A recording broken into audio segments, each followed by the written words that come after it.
For talking down a pilot in trouble, explains who the real hero is. Also on our news tonight, we'll tell you why you'll be able to ring in the new year with a lower telephone bill. And the Bears threaten to trade the fridge unless he takes off some weight. All that and Mike Ditka lets it all hang out in a new video next on the 10 o'clock news.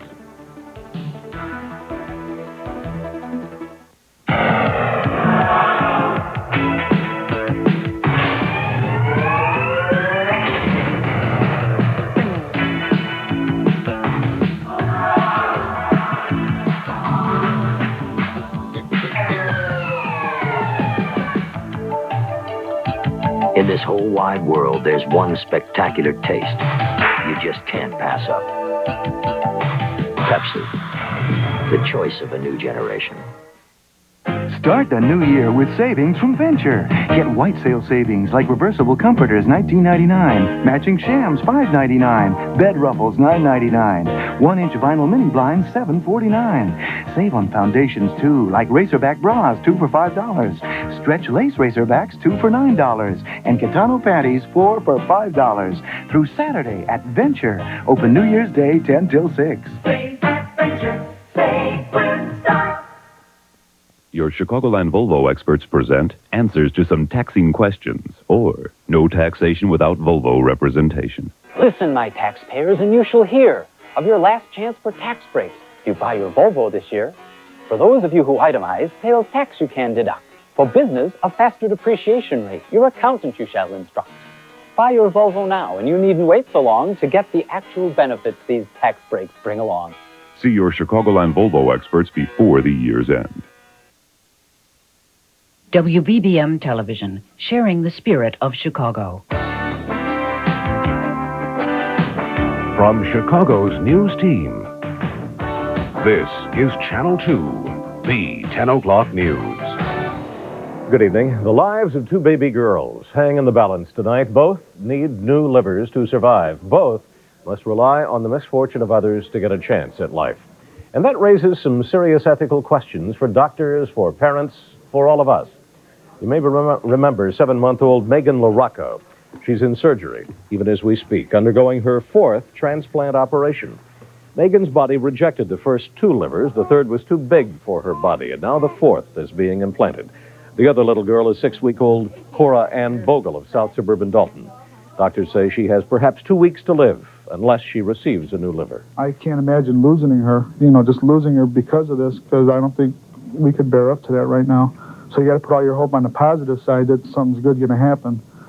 So who should receive the organs? Who goes first? Who decides? Is it fair to give 4 organs to one child?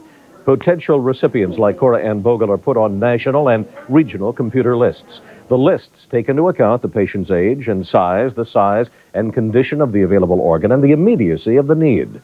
Megan LaRocco's doctors say the system does its best to be fair. We are trying to save our patient.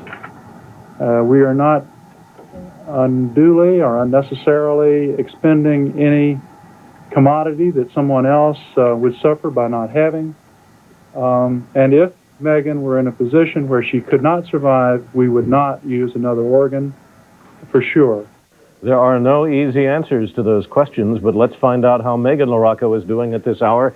Susan Wallace is standing by at the hospital. How is she doing, Susan? Well, at this point, so far, so good. Megan has been in surgery for just about 2 hours. And the hospital staff at this point is saying everything's on schedule, and at this point, of course, everything is okay. She's been in since 8:10 p.m. tonight. Her parents are, of course, here, and they're awaiting word on Megan's condition, and they may have to wait into the night. This surgery could go on at least another 4 hours at this point. Now, doctors seem pretty optimistic this time, more so than the last transplant. We understand the donor organ is strong, it is healthy, and it is a good match for Megan's body. But at the same time, Megan's body is just a little weaker. This little girl, after all, has been through 4 transplants in just 1 month. So we'll keep an eye on her throughout the night. Amazing. Thank you, Susan. And we, along with everybody else, are hoping and praying that it's all okay. An air traffic controller who's been praised for guiding a disabled plane to a safe emergency landing is praising the plane's pilot tonight. The single-engine Piper Saratoga touched down on the runway at the Milwaukee Airport in Wheeling yesterday and then skidded into a guardrail along Milwaukee Avenue. The 4 people aboard were not seriously hurt. Shortly after the plane had taken off from Pewaukee, the directional instruments went dead. The pilot was lost in the clouds, virtually flying blind for 40 minutes, but he got help on the radio from air traffic controller Roger Anderson. 81 Yankee, a coordinated turn to the right, a very gentle coordinated turn to the right. Let's reduce the power a little bit, bring back the power, and start looking off to your right very slightly, and the airport is about a half a mile away. Section, is it in my way? Okay, a little bit of a coordinated right turn, 81 Yankee, and pull the power back a little more. Let's reduce back down, and the airport is just to your right there.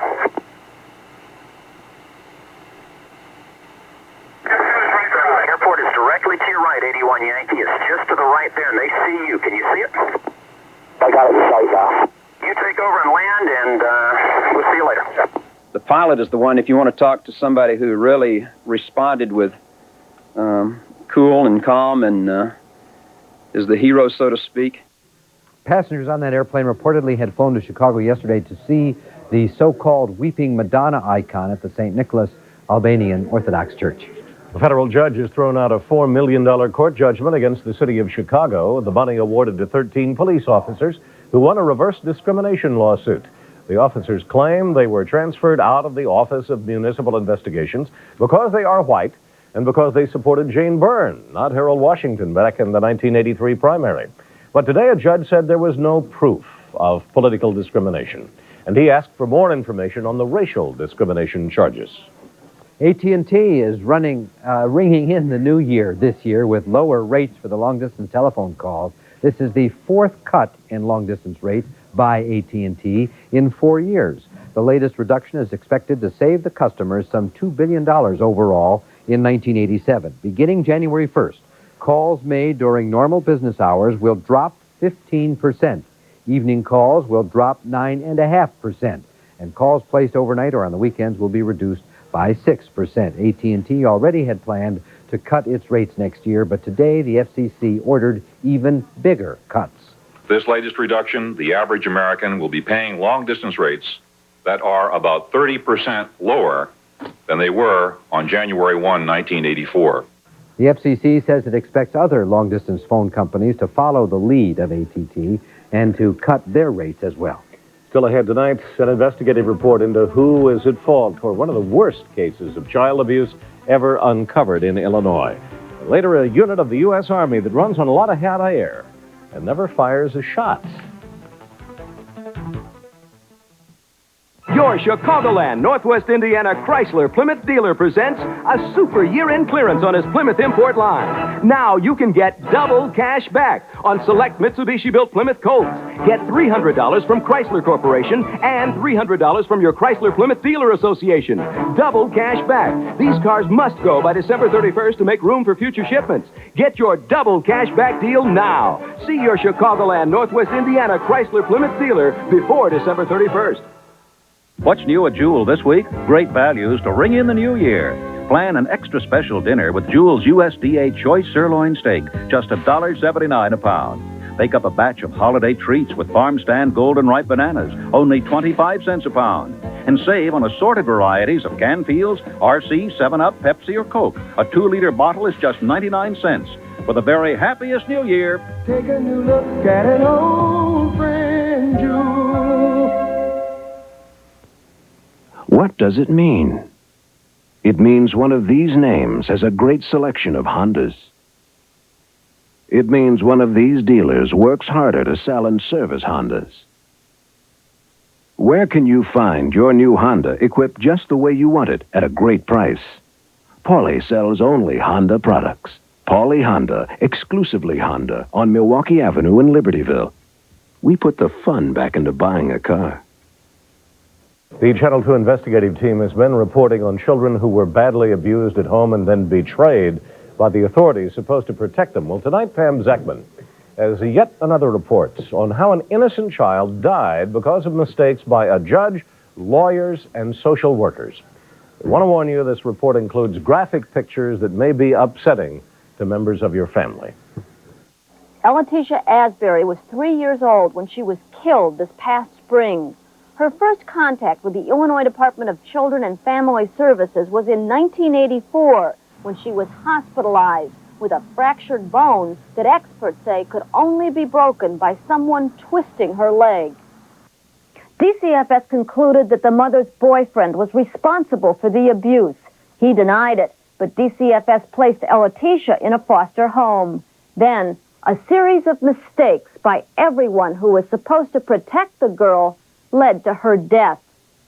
The first mistakes were here in juvenile court, where the judge sent Letitia back home. He ordered the girl's mother, Violetta Burgos, to attend parenting classes and counseling. But the order did not deal with the mother's boyfriend, Elijah Stanciel, who was accused of abusing Letitia.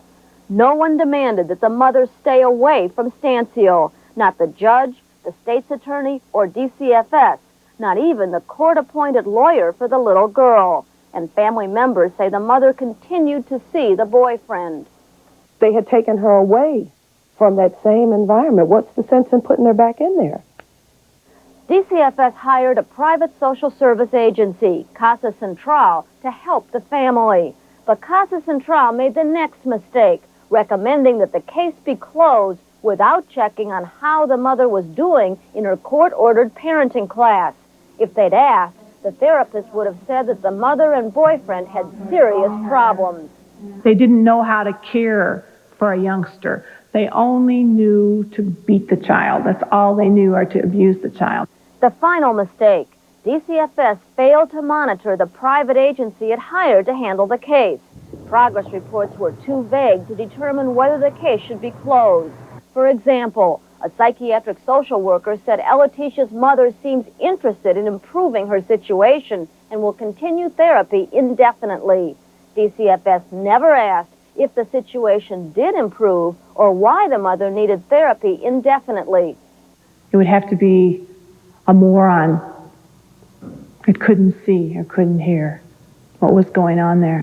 The case was closed. A month later, Letitia was beaten to death.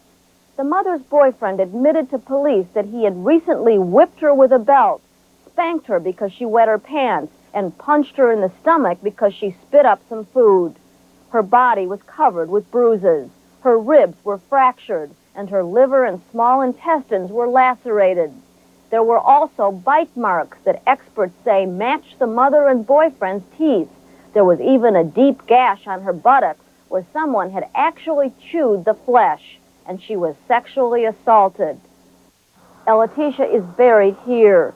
Her short, tortured life, a monument to a system that doesn't work. The state's attorney's office says that although it's not in the transcript, they asked for a court order to keep Letitia away from the mother's boyfriend, and the judge said no. The judge could not recall the case, but DCFS officials admit they were not aggressive enough in protecting the child. And now Letitia's mother and her boyfriend are in jail, awaiting trial for murder. They've pled not guilty. Bill and Walter? Could you tell us the name of the judge? It was Judge Gambardino. He's no longer in juvenile court. He said he couldn't recall the case, and he also needed permission from a supervisor to do an interview with us, which he had not gotten by the time we aired. We'll take a break here for a minute, then John Coughlin will be along with tomorrow's weather forecast. Uh-oh, it's the man from Nissan. He's here for our giant truck sale. Buy a new hard-body truck and get financing as low as 3.9%. Or get up to $800 back. And on certain models, get a Value Plus package of options worth $630 at no extra charge. Come to your participating Chicagoland Nissan dealer today for our giant truck sale, going on for a limited time. Can we give you a deal? We're your Nissan men. Yes, we can. When you come to Meineke Discount Mufflers, relax. I'm not going to pay a lot for this muffler. You're not going to pay a lot for your muffler. I'm not going to pay a lot for this muffler. I'm not going to pay a lot for this muffler. Meineke's the nation's discount muffler leader. We'll fix your car the right way at the right price from $18.93 installed. Oh, I'm not going to pay a lot for this muffler. You're not going to pay a lot at Meineke. Why is everyone talking about Channel 2's First Edition? Because everyone is talking on First Edition with Walter Jacobson and Don Craig, weekdays at 4:30. If you're up against the old boy network, keep in mind that the secret of business success isn't who you know, it's what you know. The Wall Street Journal gives you all the connections you need to the boardrooms, the markets, the trends, the news, the information that can help you make intelligent business decisions. In fact, if you read the Journal, you'll find that to achieve success, you don't have to be old, and you don't even have to be a boy. The IRS. For years, Americans have looked upon it with dread, but your Chicagoland Pontiac dealers have changed that. This is your last chance to save hundreds by deducting your sales tax. Plus, Pontiac has announced air conditioning worth up to $775 at no extra charge on Sunbird, 6000, Fiero, and Firebird, but only till December 31st, so hurry. Behind the stone facade of the IRS, there is good, but it took your Chicagoland, Northwestern, Indiana Pontiac dealers to find it. You know, we were reviewing the stories of 1986, and it started out great. It may have been cold, but Super Bowl win. Can you imagine that? What's the last day of the year going to be Last day should be okay. If we could play the Super Bowl tomorrow, things would be okay, as far as the weather is concerned. Anyway, here are the current temperatures at 10 o'clock, and these are fairly mild. 34 degrees at O'Hare in the lakefront, 35 at Midway. We got up to 42 degrees today after a low of 30 this afternoon. Humidity 78%. We have south winds at 3 miles an hour, and the barometer's holding steady. And here's the weather map. Simplified, of course. We have some very strong winds and some snow up here in New England. New York had a mixture of snow and rain today. But out here in Chicago, we don't have any such thing. We do have a weather system out here to the west moving very rapidly in our direction. And as it moves closer to us by tomorrow evening, we could see a little bit of snow, maybe light snow or snow flurries, and then cooling off just a little bit by New Year's Day. High temperatures around the country today. 40 in New York, 37 degrees in Buffalo, 72 degrees in Miami. And out in San Diego, it was 78 degrees. That was the warmest spot we could find, except for Honolulu. They got up to 84 degrees under sunny skies. And that doesn't sound all that bad either, does it? Here's a satellite view of the country. You can see clouds over much of the Great Lakes. These are fairly low clouds, and they're not producing anything in the way of any serious precipitation. And the weather map for tomorrow looks pretty good, too. We'll see some clouds moving in by tomorrow afternoon, but early in the day, I think we're still going to see considerable sunshine. Looks like a good day for the final day of 86. Mostly cloudy and cold tonight, 28 for a low, and tomorrow. Partly sunny, high of 40 degrees, and then about 30% chance of some snow flurries late tomorrow afternoon or tomorrow night. And then New Year's Day, cloudy and cold, a chance of a few snow flurries, high temperature of about 28 degrees. And then Friday, possible mixture of sunshine and clouds, 32 degrees, a chance of some snow on Saturday. We don't know how much, probably not very much. And then Sunday, starting to clear out just a little bit. So 86, winding up in good shape, Bill. Sounds like it. Thank you, John. Last week, we told you the story of a group of children carrying a message to Governor Thompson. You may recall the pictures. They went to the governor's office in the State of Illinois building downtown to deliver 1,000 letters asking for an increase in the amount of money the governor budgets for public assistance. The children wrote the letters as a special Christmas appeal for help. And they are the subject tonight of a follow-up report in Walter's Perspective. Well, what happens in the state of Illinois when children make an appeal like that to the governor for help? What does the governor do? Why, he responds to the children, of course, as a good governor would do. He has a deputy governor to talk to the children and to make sure as he can that the children, and also, of course, that the reporters understand that Jim Thompson himself has strong feelings about children who need help, these children who write letters and who come downtown to express their needs. The deputy governor who comes out of his office to let us all know how concerned he is. The deputy, Mr. Blakemore, here to meet the children, and the reporters to get right in there with a little girl to tell us how happy he'll be to attend their needs.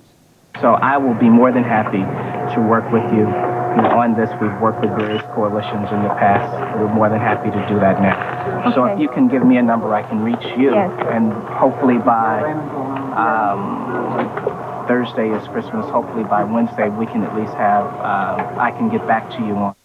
By Wednesday, I can get back to you. That's what he said, the deputy, Mr. Blakemore. An official promise to the children who came to call. That's good news for the children.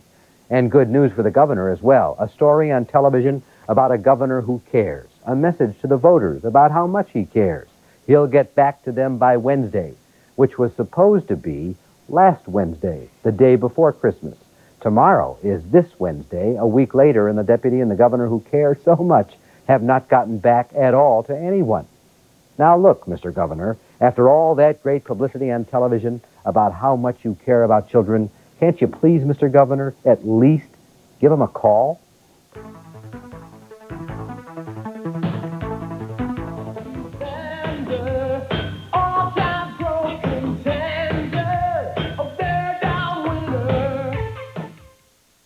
The Ford dealers have had a great year, but we're not through yet. We're counting down these final days with some of our best deals of the year. Head into the new year in style with a sporty Ford Ranger. Forget the sticker, then save up to $1,300 more with a special factory option package. That's right, buy now and get a free AM/FM stereo cassette player on selected models. Tremendous year-end savings on a wide selection of the best-built American cars and trucks. See the quality people with the quality products. Your local Ford dealer. But hurry, this is your last day to write off the sales tax. Start the new year with savings from Venture. Get white sale savings like reversible comforters $19.99, matching shams $5.99, bed ruffles $9.99, 1-inch vinyl mini blinds $7.49. Save on foundations too, like Racerback bras 2 for $5, stretch lace Racerbacks 2 for $9, and Kitano panties 4 for $5. Through Saturday at Venture. Open New Year's Day 10 till 6. Save at Venture. Save with style. Charles Bronson must protect the president's wife from a dangerous assassin. No matter what the risk, I don't need Secret Service. no matter how much is at stake, $1 million is a lot of money for near misses. no matter who is involved. Has it ever occurred to you that the president wants you dead? Bronson, Assassination, rated PG-13. Assassination starts Friday, January 9th at a theater near you. Toyotathon 87's really on a roll! Toyota dealers are rolling out great deals to sell 93,000 vehicles by the end of the month. The dealing is really hot here. Incredible. On-the-spot financing just like that. All right, make big Toyotathon deals on sedans, sport coupes, trucks, vans. Tomorrow's the last day you can deduct sales tax. Your last chance to save hundreds more. Hurry, make your tax-saving Toyotathon deal and drive it home today. So Blackhawks are really rolling. They really are, Walter. Believe it or not, the Blackhawks are in first place. That's right. They beat the Islanders in New York 5-3 for a first-place tie in a tight division. The Hawks took a 2-0 lead in the first period when Billy Smith kicked the puck out to a waiting Steve Larmer. He slapped it home, 2-0 Chicago. But New York tied it in the second period on a power play. Mikko Mikala took it all the way past the Chicago defense and beat Bob Sovey 2-2. But just before the second period ended, some great passing gave Chicago the lead for good. Larmer with his second goal of the night, 3-2, and the Hawks went on to victory. Final score 5-3. The Bulls dropped their game to Golden State tonight, 102-99, 31 points for Michael Jordan. The Warriors led most of the way, but the Bulls fought back in the fourth quarter. Brad Sellers with a tip. He's back after that suspension. Then with the Warriors all over Michael Jordan, watch him pass to a wide-open Gene Banks underneath. 85-84 Golden State. The Bulls were back to within 1 point before 15,000 fans. But the Warriors spurted back. Joe Barry Carroll, who scored 25, made a tough shot in traffic. Golden State was back up by 5 and 1 at 102-99. In other games, the Pistons over Milwaukee. Indiana beat Cleveland. The Knicks 103, Washington 97. In college action, Northern Illinois a winner. North Carolina State beat Loyola 97-85. Duke bombed out Northwestern 106-55, and DePaul has an early lead 16-10 over Pepperdine out west. And the Bears made news again today, or I should say Mike Ditka. William Perry's excess weight has him deep in Ditka's doghouse. He's even threatening trade. How much is Perry's weight? Well, I didn't weigh 350. He just exaggerated that. It was between 350 and 300, put it like that, but it wasn't 350 at all. So, he just want to see me, lose some weight or stay the same and just go out there and just play like I'm playing now. If it's important enough, you do it. You don't talk about it. That's what bothers me. You guys are worried about the weight. If he wants to take it off, he can take it off. If he doesn't, he won't. But if he doesn't take it off, he'd be in jeopardy of not being here, period. And I think I can speak for the whole organization when I say that. You're saying... I'm saying it'll be a different colored jersey next year. So Ditka is now trying a trade threat instead of fines to get Perry to lose weight. And speaking of Mike Ditka, tomorrow morning at your favorite store, you can buy a brand new Ditka video. You will not believe this one.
There you saw it.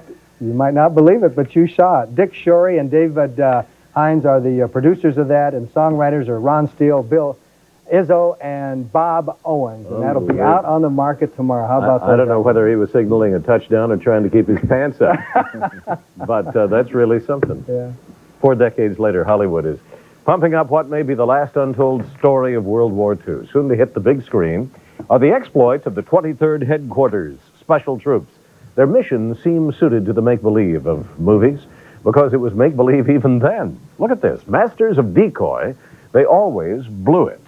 Inflatable rubber tanks, inflatable 2.5-ton trucks, guns, howitzers, and jeeps. Our job was to deceive the enemy.